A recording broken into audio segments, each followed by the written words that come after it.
Afinal de contas, qual é a diferença entre o motor de uma moto e de um carro? Por que tem moto aí com motor 4 cilindros 1.0 aspirada com mais de 200 cavalos de potência? Por que o motor 4 cilindros de um carro aí aspirado dificilmente ultrapassa os 80 cavalos de potência, hein? Vou explicar tudo para vocês no vídeo de hoje.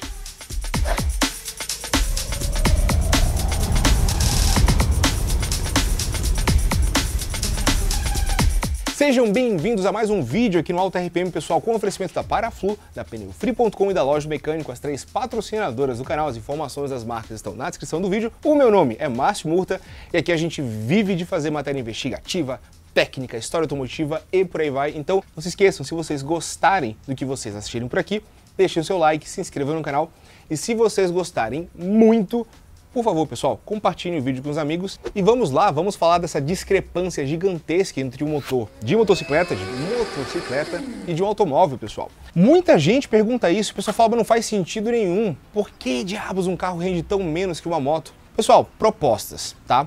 Falando de moto, tem moto aí para serviço com motor bem pequenininho, tem moto para ir de ponto A para B com um pouco mais de potência, tem as esportivas e por aí vai. Tem inclusive as clássicas Harleys, as motos mais pesadonas e tudo mais, que também tem muito mais torque que as esportivas em baixas rotações. Bom, essa conversa, pessoal, ela começa com um peso. Vamos começar pelo peso. Uma Honda 1000 RR Fireblade, ela entrega ali, então, vamos pegar esses números, 11,5 kg de torque e 216 cavalos de potência. Tá? Uma moto aspirada. Vamos passar para um Fiat Mobi 1.0, motor Fire 4 cilindros, com álcool 9,9 kg de torque e 75 cavalos de potência. E um Nivus 1.0 TSI, ele entrega 20,4, esse Nivus 1.0 TSI ele é sobrealimentado, tá? Mantenham isso em mente, então tem uma discrepância aí proposital e prestem bastante atenção em todos os detalhes desse vídeo, porque vai ter bastante informação legal para cabeça de vocês aí. O Nivus tem 20,4 kg de torque e com etanol no tanque, o etanóis, 128 cavalos de potência. Muito menos que uma moto. Por quê? Começa com a história do peso. Tudo começa com o peso. Uma Honda 1000 RR tem 189 quilos. Ela pesa 189 quilos, só ela, né? Sem contar o que o piloto dela vai pesar. Um Mobi tem 907 quilos, sem contar o motorista do carro e todas as malas, bagagens e passageiros que ele pode levar. O ponto começa aí, peso. E aí já vai ter gente que fala, Murta. Mas você falou que a Fireblade lá tem 11,5 kg de torque e o Mobi tem só 9,9. Então se o torque é o que faz diferença, não faz sentido o que você está falando. E eu concordaria com vocês se não fosse uma questão da proposta do motor. Porque o Mobi tem lá os seus 9,9 kg de torque a 3.850 RPM. O Nivus tem seus 20,4 kg de torque, que é um baita torque, a 2.000 RPM. A 1000 RR Fireblade, senhoras e senhores, para ela gerar os 216 cavalos dela aspirada, ela precisa gerar muito. Então o torque de 11,5 kg é muito bom, só que ele está a 12.500 RPM. Tá? A potência máxima dela vem a 14.500 RPM. Tá? Então, nesse caso aqui, olha só, potência máxima do Mobi a 6.250, potência máxima do Nivus a 5.500 RPM. Isso significa que, em baixas rotações, apesar da potência altíssima, que a gente está falando da moto, em baixas rotações é um motor que tende a ter um funcionamento mais fraco e com menos disponibilidade de torque, menos força. Então, se você pegasse um motor desse hipergirador e fosse colocar num carro popular, você ia ter um trabalho enorme com o quê? Relação de marcha. Porque nessas motos, principalmente a primeira marcha, em muitos casos ela ultrapassa os 100 km por hora. E às vezes com uma margem bem grande. Elas podem ter essa primeira marcha longa porque elas são muito leves. Então às vezes lá, 2, 3 mil RPM, ter só 2, 3 kg de torque para esse peso potência da moto, é tranquilo. Então tem pouca força em baixa rotação, digamos assim, né, teoricamente falando, mas tem pouquíssimo peso para carregar. Ou seja, a dirigibilidade ela não fica completamente afetada. Agora, se você pega esse motor e coloca num Mobi 1.0, num Kwid, o carro que você quiser, a marca não importa pra gente aqui. Você vai ter muita dificuldade para colocar esse carro em movimento. Você vai precisar de muito giro do motor para conseguir colocar esse carro em movimento. Porque lembrando mais uma vez, o torque máximo está lá para 12.500 RPM. Sabe o que significa? Uma dirigibilidade horrível. Esse carro ia ter que andar sempre em giro muito alto. Ele ia consumir muito combustível por causa desse trabalho de giro e a sua embreagem nunca duraria nada. Por quê? Esse carro aqui, esse motor, por exemplo, para movimentar os 900 kg do Mobi, ele ia ter que atingir cerca de, vamos estipular, 6, 7 mil RPM para ele ter a força suficiente para empurrar o carro. Imagina o seu trabalho de... Aí, beleza, na murta dá para contornar isso com uma primeira marcha mais curta, uma segunda mais curta, uma terceira, sim, daria, com certeza. Mas na hora que você estiver no trânsito, não vai mudar o fato de que para uma retomada você precisa sempre estar em giro alto. Só isso já descarta completamente o motor de uma moto para um carro, simplesmente pelo fato da disponibilidade de torque somente em rotações muito altas. Então a galera foca na potência, mas esquece das curvas de torque e potência. Então, aonde o torque e aonde a potência estão localizadas e aonde é acessível, digamos assim.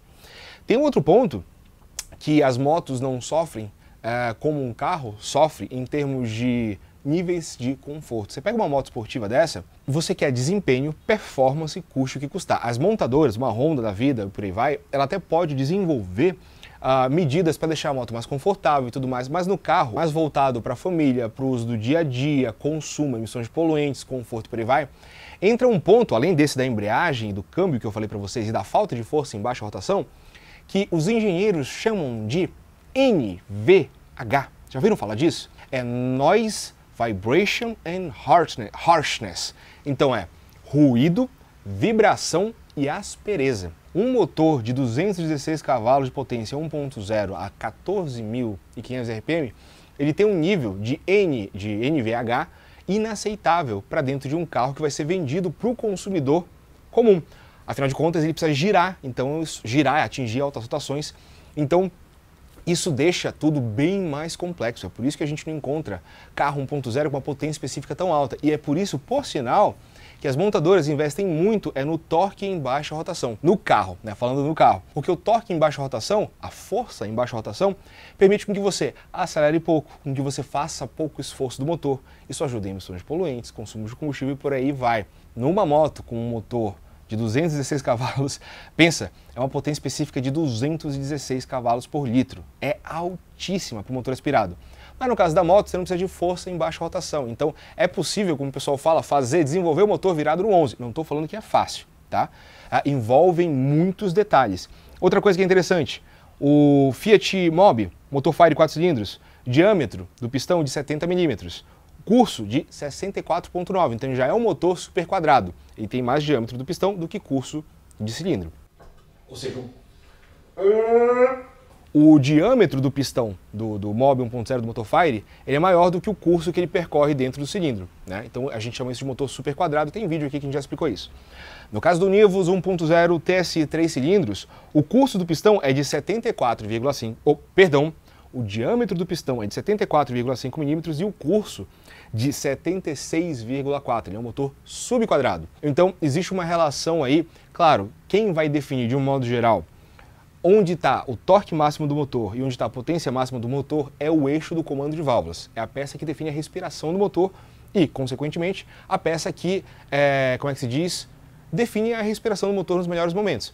Claro, você tem eixo de comando de válvulas variável para deixar o motor mais elástico, então tem uma faixa de torque maior, uma faixa de potência maior. Tem técnicas, né? Sobrealimentado, no caso do TSI, então você pode regular mais ou menos pressão de tubo compressor e por aí vai. No caso da moto aspirada, pessoal, aqui, da Fireblade, o curso do pistão é um motor 4 cilindros, tá? 1.0. O diâmetro do pistão, 81 milímetros. E o curso de apenas 48,5 milímetros. Então, esse curso baixíssimo ajuda, né, o motor a atingir altas rotações com uma velocidade média do pistão mais baixa. Essa característica, de um modo geral, né, quando o motor, tudo isso é muito complexo, como eu disse, conversam com muitas vertentes do desenvolvimento da engenharia. Por sinal, forte abraço para a galera que faz engenharia, eu acho sensacional o trabalho de vocês. Morro de inveja, tentei fazer engenharia, fiz um ano, não dei conta, caí fora e fui virar jornaleiro. Mas, de um modo geral, pessoal, o curso menor, ele significa que você tem uma alavanca menor aqui do eixo do virabrequim, o que teoricamente te reduz torque em baixas rotações, mas te permite atingir altas rotações e altas potências, né? Então é isso, pessoal, é adequação de projeto. O motor da moto é 4 tempos, tem mistura combustível, ponto de ignição, admissão, exaustão, tudo igual ao motor de um carro. Com algumas diferenças, né? Mas assim, é a mesma base de funcionamento, o mesmo princípio de funcionamento. Porém, todavia, entretanto, galera, é a adequação do projeto. Então, moto com 189 quilos, não vai precisar de força em baixa rotação para você andar no trânsito. Já um carro no trânsito, carregado e tudo mais, subindo uma ladeira, é outra pegada e é por isso que é o que é. Pessoal, isso aqui é o básico, né? Falando de peso, potência específica, torque, NVH. É o mesmo princípio, pessoal, a gente pegar um motor de moto, está adequado para moto, assim como o motor de um carro está adequado para o motor de um carro. Você pega aí um caminhão, uma linha pesada, por exemplo, você vai olhar às vezes, nem tem a potência, vamos fazer de conta, pegar um caminhão lá com um motor diesel raro, tá? De 500 cavalos, vamos colocar. Por que esse motor diesel de 500 cavalos não tá, sei lá, numa Fiat Strada da vida, numa Volkswagen Saveiro, pessoal? Adequação de projeto. Nesse caso ali, é um motor extremamente pesado, extremamente robusto. E a gente fala da cavalaria, mas a gente esquece do torque, das centenas de quilos de torque, ou muitas dezenas de quilos de torque que esse motor vai ter. E por que ele precisa muito mais de torque do que potência? Porque ele leva carga, então o peso faz toda a diferença. E por aí vai, é uma adequação de projeto, é colocar o motor certo, o desenvolvimento certo, no veículo certo, pessoal. E é isso aí. A gente espera que vocês tenham gostado desse conteúdo, deixem as dúvidas de vocês. Falei pra vocês, era cheio de detalhe, é bem interessante. E lembrar vocês mais uma vez, se vocês não gostaram desse vídeo, pessoal, tá tudo bem deixar o dislike, mas participa, deixa a interação. Gostou? Deixa o like. Gostou muito? Se inscreve no canal e compartilhe os vídeos, que isso faz toda a diferença para o YouTube falar, pô, tá aí um pessoal fazendo um trabalho bacana. Ah, então eu vou começar a entregar o vídeo dele para outras pessoas. Isso faz toda a diferença pra gente, a gente conta com a força de vocês. Lembrar dos patrocinadores do canal, que estão todos na descrição do vídeo, inclusive com alguns cupons de descontos para vocês. A gente se encontra numa próxima, pessoal. Um forte abraço, valeu e até já!